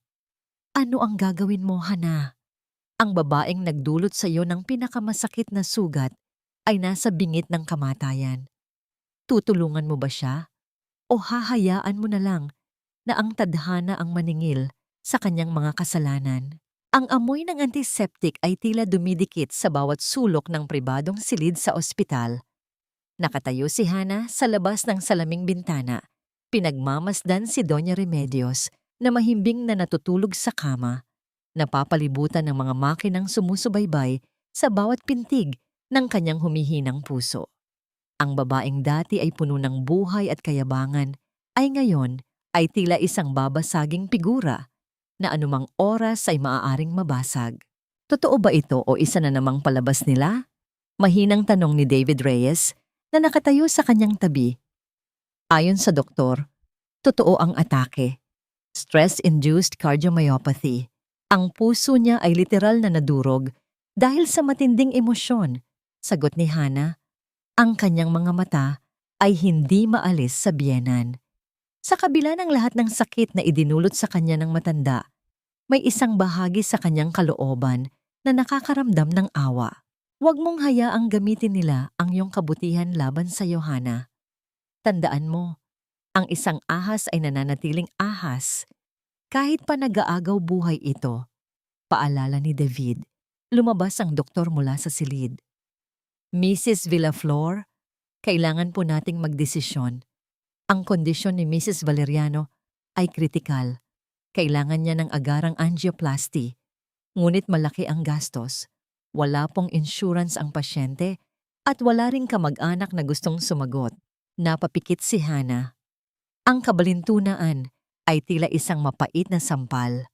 Ang babaeng nagnakaw ng milyon-milyon mula sa kanya ay ngayon ay nangangailangan ng pera para mabuhay at siya na ninakawan ang tanging pag-asa nito. Sa kulungan, ipinaalam kay Marco ang kalagayan ng kanyang ina. Ang balita ay tila isang martilyo na dumurog sa huling piraso ng kanyang pag-asa. Lumuhod siya sa malamig na sahig ng kanyang selda. Ang kanyang mga sigaw ng pagsisisi at kawalan ng pag-asa ay umalingaw-ngaw sa buong pasilyo. Sa unang pagkakataon, naramdaman niya ang tunay na bigat ng kanyang mga kasalanan. Hindi dahil sa nawala ang kanyang yaman, kundi dahil sa posibilidad na mawala ang kanyang ina nang hindi man lang siya makahingi ng tawad. Samantala, sa isang maliit na apartment sa Maynila, si Liza ay nakaharap sa salamin. Hinahaplos ang kanyang lumalaking tiyan. Ang balita tungkol sa pagkakaospital ni Doña Remedios ay nakarating na sa kanya. Imbes na awa, isang malamig na ngiti ang sumilay sa kanyang mga labi. Ito na ang pagkakataon ko, bulong niya sa kanyang sarili. Kinuha niya ang kanyang telepono at tinawagan ang numero ni Dante. Mahal, kailangan na nating bilisan ang plano. Habang abala si Hana, sa matanda at si Marco ay nabubulok sa kulungan, ito na ang oras para kunin ang lahat ng makukuha natin at maglaho na parang bula. Sa ospital, matapos ang mahabang pag-iisip, huminga ng malalim si Hana. Doktor, Gawin ninyo ang lahat para mailigtas siya. Ako na ang bahala sa lahat ng bayarin. Hana, sigurado ka ba rito? Tanong ni David, hindi makapaniwala. Hindi ko ito ginagawa para sa kanya, David. Ginagawa ko ito para sa sarili ko. Sagot ni Hana. Ang kanyang tinig ay matatag. Kung hahayaan ko siyang mamatay, habang buhay kong iisipin na nagkulang ako bilang tao. Ang pagpapatawad ay hindi para sa kanila. Ito ay para sa sarili kong kapayapaan. Habang isinasagawa ang operasyon ni Doña Remedios, umupo si Hana sa chapel ng ospital. Ang katahimikan ay nagbigay sa kanya ng pagkakataong pagnilayan ang lahat. Sa gitna ng kanyang pagdarasal, isang anino ang tumayo sa kanyang likuran. Ang kabutihan mo ang magiging kapahamakan mo, Hana. Nilingon niya ang boses. Si Mr. Montenegro iyon, nakatayo na tila isang itim na anghel sa dilim. Ano ang ginagawa mo rito? Ang asawa ko ay nasa kabilang silid lamang at narinig ko ang lahat. Habang nililigtas mo ang iyong kaaway, ang iyong kumpanya ay unti-unting bumabagsak. Nagpatawag na ako ng emergency board meeting bukas. Kung hindi ka makakarating, mawawala sa iyo ang lahat. Wika ni Montenegro, ang kanyang mga salita ay puno ng lason. Biglang tumunog ang telepono ni Hana. Ang kanyang sekretarya. Ma'am, ang mga bangko. Bigla nilang binawi ang ating credit lines. Sinasabi nila na hindi na raw stable ang kumpanya. Hindi tayo makakapag-issue ng tseke para sa payroll bukas. Naramdaman ni Hana ang tila paglamig ng buong paligid. Ang lahat ay nangyayari ng sabay-sabay. Isang digmaan sa ospital, isang digmaan sa kulungan, at ngayon, isang digmaan para sa kaluluwa ng kanyang kumpanya. Tiningnan niya ang altar sa kanyang harapan. Ang kanyang mga mata ay puno ng pagod. Panginoon, hanggang kailan? Bulong niya sa hangin. Ngunit bago pa man siya tuluyang panghinaan ng loob, tumunog muli ang kanyang telepono. Isang hindi pamilyar na numero. Nag-aalangan man, sinagot niya ito. Hello, si Hana Villaflor ba ito? Tanong ng isang boses ng matandang babae sa kabilang linya. Ako si Aling Nena, ang may-ari ng karinderya sa tapat ng construction site ninyo sa Laguna. Narinig ko ang nangyari sa iyo, Hija, at gusto ko lang sabihin na kami, ang mga maliliit na taong tinulungan mo, ay hindi ka iiwan. Nag-ambagan kami. Baka hindi malaki, pero sana makatulong. Isang luha ng pasasalamat ang pumatak sa pisngi ni Hana. Sa gitna ng kadiliman, isang maliit na sinag ng liwanag ang lumitaw. Ang laban ay hindi pa tapos at ang kanyang pinakamalaking sandata ay hindi ang kanyang pera, kundi ang mga pusong minsan niyang tinulungan. Ang pera ay parang tubig. Hana, minsan umaapaw, minsan natutuyo. Ngunit ang tunay na yaman, ang utang na loob na galing sa puso, ay isang bukal na hindi kailanman mauubos. Ang mga salita ni Aling Nena sa telepono ay tila isang mainit na yakap sa nanlalamig na kaluluwa ni Hana. Habang nakaupo sa malamig na upuan ng ospital, pinakikinggan ang mga kwento ng mga taong nag-aambagan para sa kanya. Isang mangingisda na binigyan niya ng puhunan, isang ina na tinulungan niyang pag-aralin ng anak, isang grupo ng mga karpintero na binigyan niya ng patas na sahod, unti-unting bumabalik ang lakas sa kanyang pagkatao. Maraming salamat po, Aling Nena. Hinding-hindi ko po ito makakalimutan. Wika ni Hana. Ang kanyang boses ay nanginginig sa tindi ng pasasalamat. Kinabukasan, sa boardroom ng Villaflor Realty, ang tensyon ay halos hinihiwa ng kutsilyo. Si Mr. Montenegro ay nakaupo sa dulo ng mesa. Ang kanyang muka ay puno ng kumpiyansa. Tila isang hari na handa ng sakupin ang isang bagong teritoryo. Ang mga miyembro ng board, karamihan ay matatandang lalaki, nakasosyo pa ng kanyang ama, ay hindi mapakali sa kanilang mga upuan. Asa na si Hana? Kung hindi siya darating sa loob ng 5 minuto, sisimulan na natin ang botohan para sa isang bagong CEO, deklara ni Montenegro. Tinitingnan ng kanyang mamahaling relos. Sakto sa oras, bumukas ang pinto. Pumasok si Hana, hindi nag-iisa. Kasama niya si David Reyes at sa likod nila ay isang grupo ng mga tao, si Aling Nena, ang mangingisda, ang mga karpintero at marami pang iba.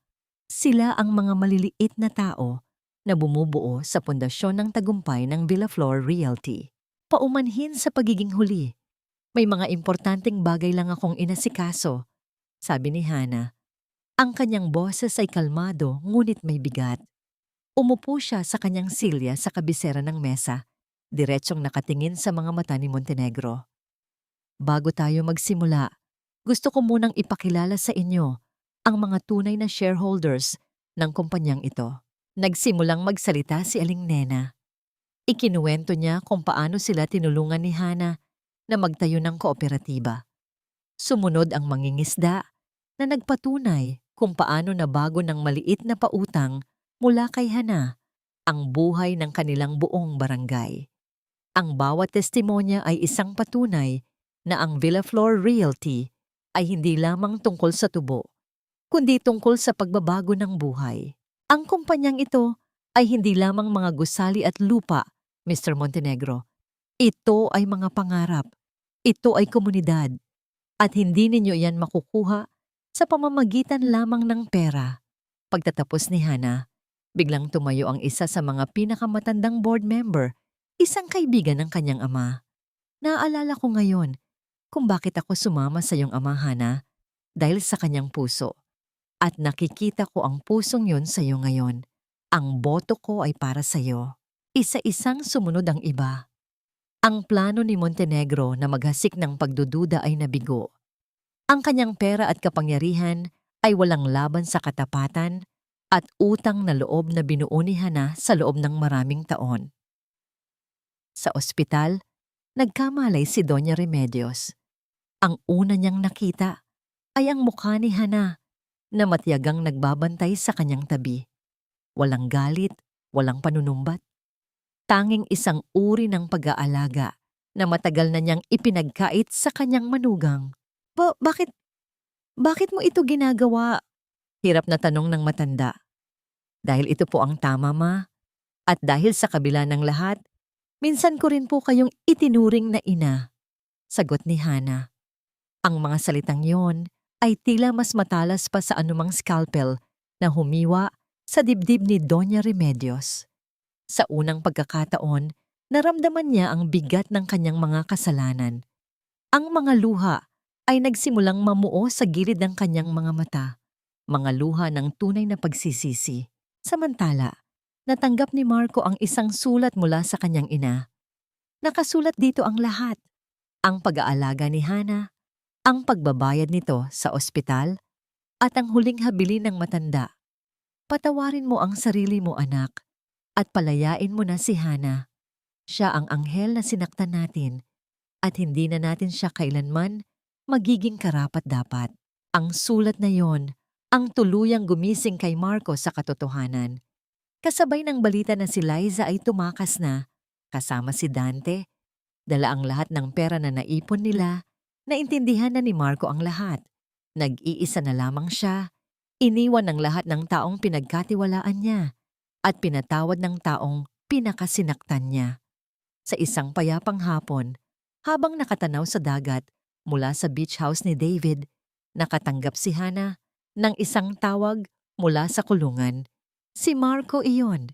Hana, alam kong huli na ang lahat, pero gusto ko lang sabihing patawad.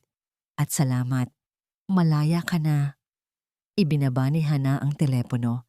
Ang hangin ay humahalik sa kanyang pisngi, tila nagdadala ng bagong simula. Ang mga kaaway ay natalo na. Ang mga sugat ay nagsisimula ng maghilom. Ngunit sa kanyang puso, may isang tanong na nananatili. Ngayong malaya na siya sa nakaraan, paano niya haharapin ang hinaharap? Ang pag-ibig ba ay may lugar pa sa isang pusong minsan nang nadurog? Ang katarungan ay hindi palaging matamis, Hana.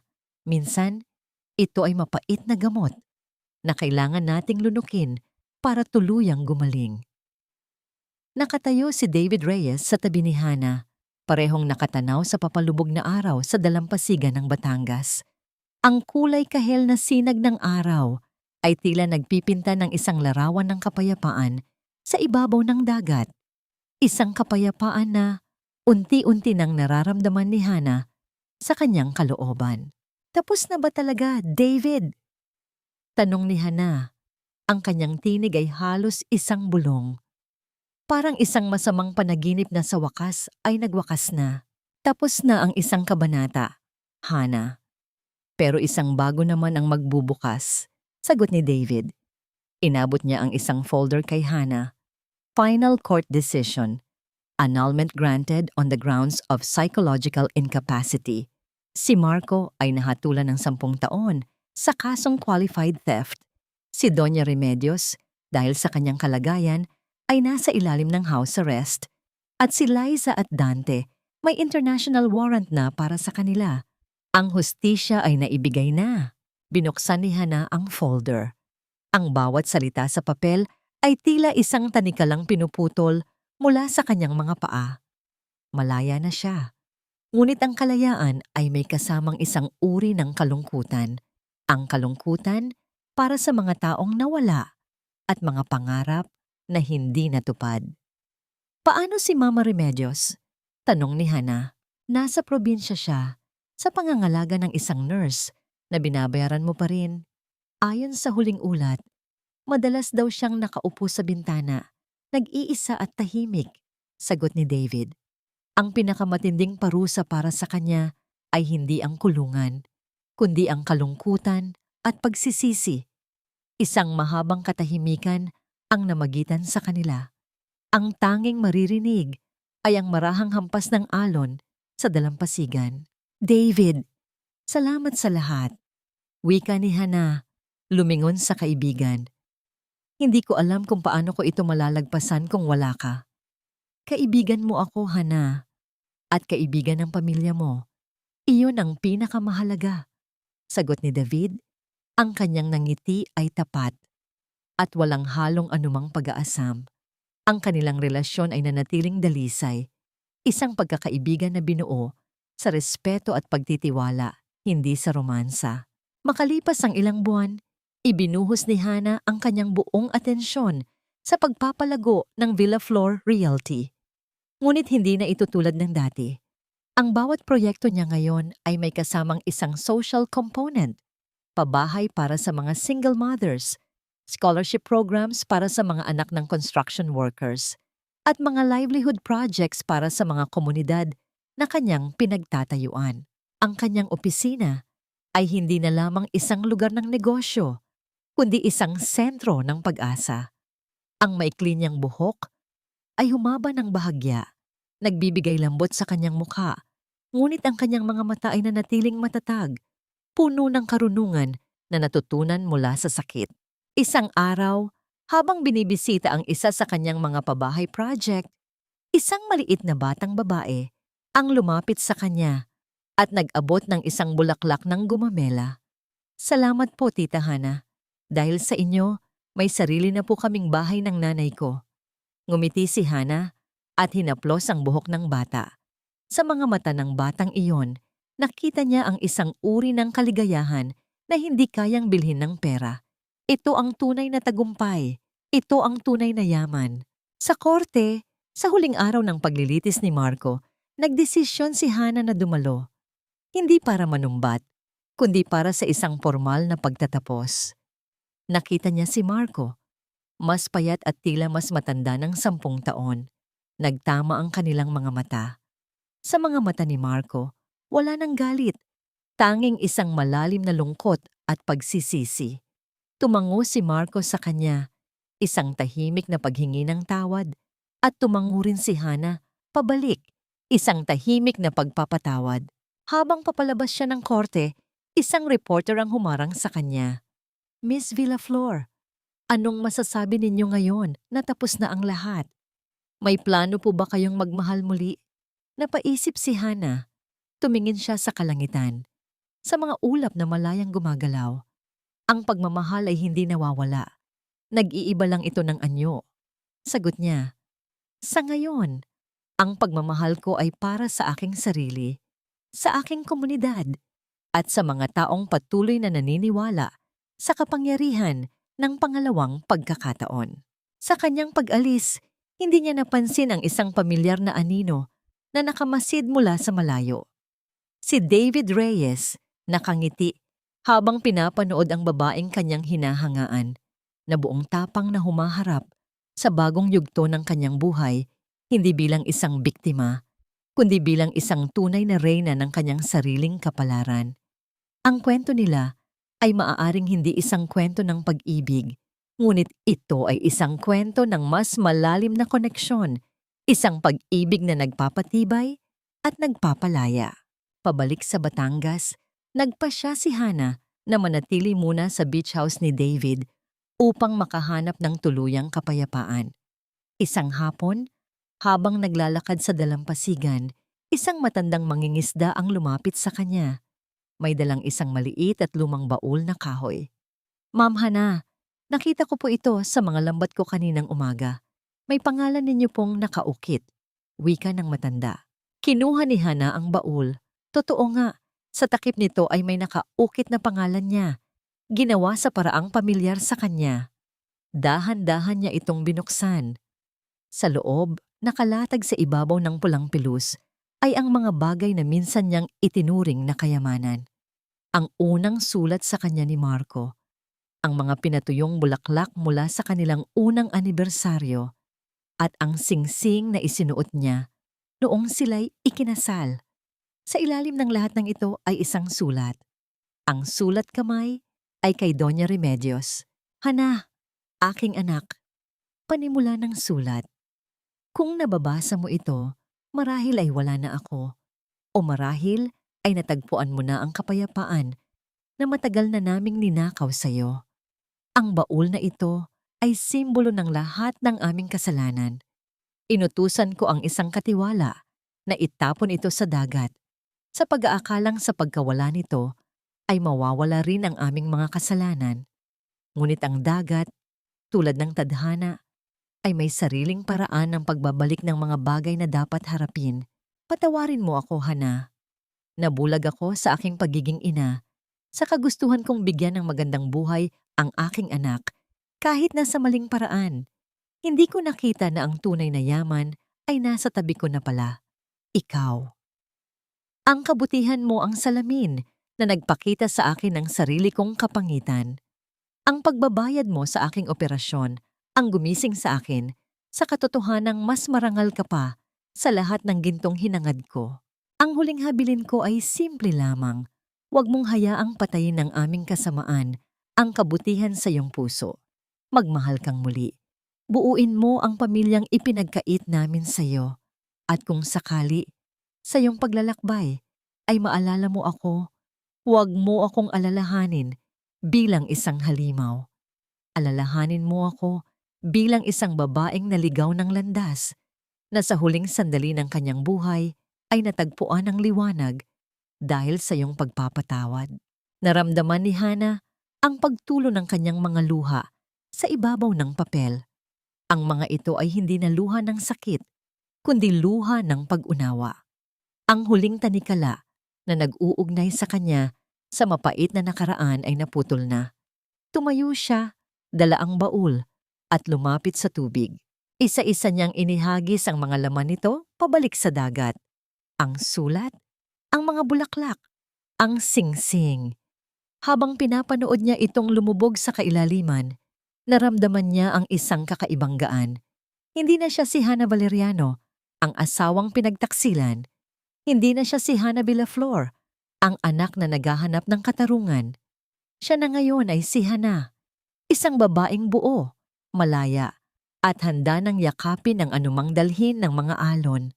Bumalik siya sa beach house at nadatnan si David na naghihintay.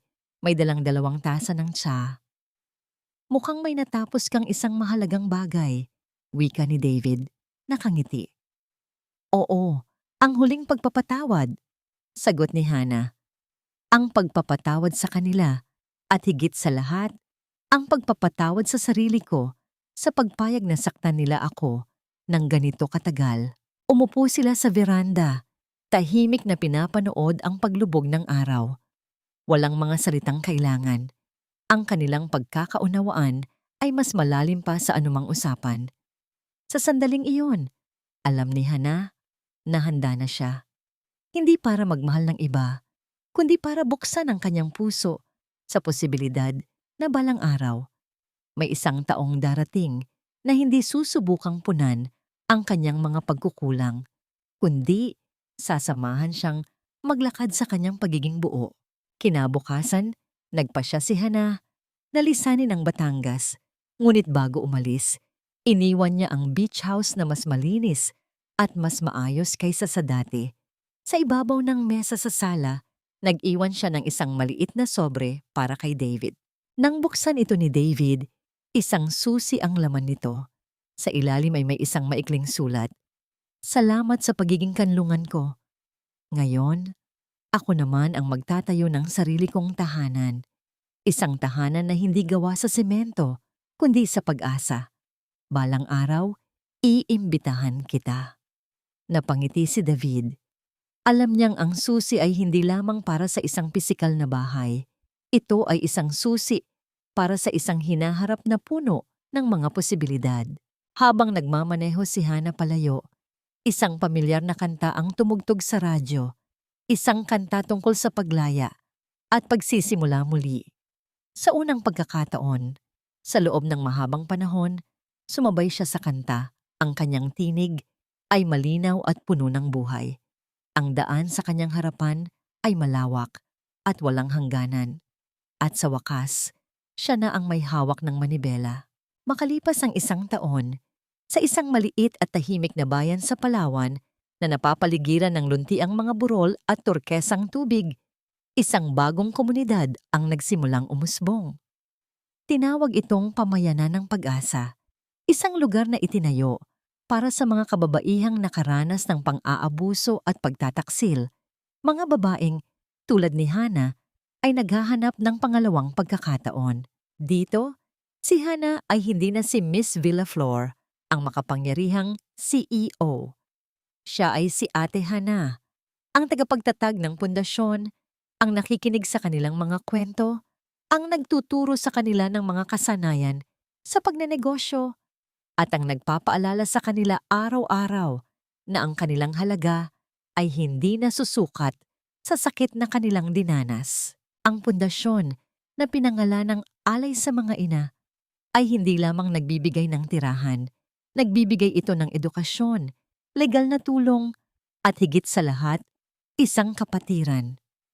Dito ang mga luha ay nagiging sandata at ang mga sugat ay nagiging simbolo ng katatagan.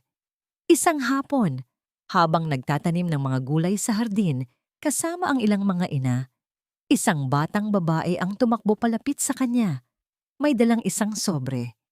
Ate Hana, may sulat po para sa inyo. Galing daw po sa Maynila. Kinuha ni Hana ang sulat. Galing ito sa warden ng kulungan kung saan nakapiit si Marco. Binuksan niya ito nang may katahimikan sa kanyang puso. Sa loob ay isang piraso ng papel, puno ng sulat kamay ni Marco. Hana. Panimula nito. Nalaman ko mula sa isang dating empleyado ang tungkol sa iyong pundasyon. At sa unang pagkakataon, naramdaman ko ang isang uri ng paghanga. Sa halip na inggit, nilikha mo ang isang paraiso mula sa impyernong ibinigay ko sa iyo. Walang sapat na patawad ang makakapagbura sa ginawa ko. Ngunit dito sa loob, sinusubukan kong magbago. Nag-aaral ako at tinutulungan ko ang iba pang mga bilanggo na matutong bumasa. Ito ang aking paraan ng pagbabayad, kahit katiting lang sa lahat ng ninakaw ko sa iyo. Sana, balang araw, maging karapat-dapat ako sa kapayapaang ibinigay mo sa akin. Maging masaya ka, Hana. Iyan na lang ang tanging hiling ko. Itinupi ni Hana ang sulat at inilagay sa kanyang bulsa. Tumingala siya sa kalangitan. Ang pagpapatawad ay isang mahabang paglalakbay at sa wakas, narating na niya ang dulo nito. Kinagabihan, habang nag-iisa sa kanyang maliit na kubo na tanawang karagatan, binuksan niya ang kanyang laptop. May video call mula kay David. Ang kanilang pagkakaibigan ay nanatiling matatag sa kabila ng distansya. Kamusta ang reyna ng Palawan? Bati ni David, nakangiti. Abala sa pagiging isang reyna na walang kaharian. Biro ni Hana. Ikaw? Kamusta ang hari ng mga kaso? Nagtawanan sila. Sa gitna ng kanilang kwentuhan tungkol sa trabaho at buhay, biglang nagseryoso si David. Hana, may natanggap akong sulat. Isang imbitasyon. Ipinakita niya sa screen ang isang imbitasyon para sa isang business forum sa Singapore. Ang pangalan ni Hana ay nakalista bilang isa sa mga keynote speakers sa ilalim ng paksang Social Entrepreneurship, Building Success from Scars. Hindi ko alam kung handa na ako para riyan, David. Pag-amin ni Hana. Handa ka na, Hana. Matagal ka nang handa. Sagot ni David. Ang kwento mo ay kailangang marinig. Hindi dahil sa drama, kundi dahil sa pag-asa. At isa pa, nag-atubili siya sandali. Naisip ko lang, baka gusto mong magkaroon ng kasama sa biyahe. Isang mainit na pakiramdam ang dumaloy sa puso ni Hana. Hindi ito kilig, kundi isang komportableng pakiramdam ng pagiging inaalagaan. Ngumiti siya. Pag-iisipan ko. Pagkatapos ng tawag, lumabas si Hana sa kanyang balkonahe.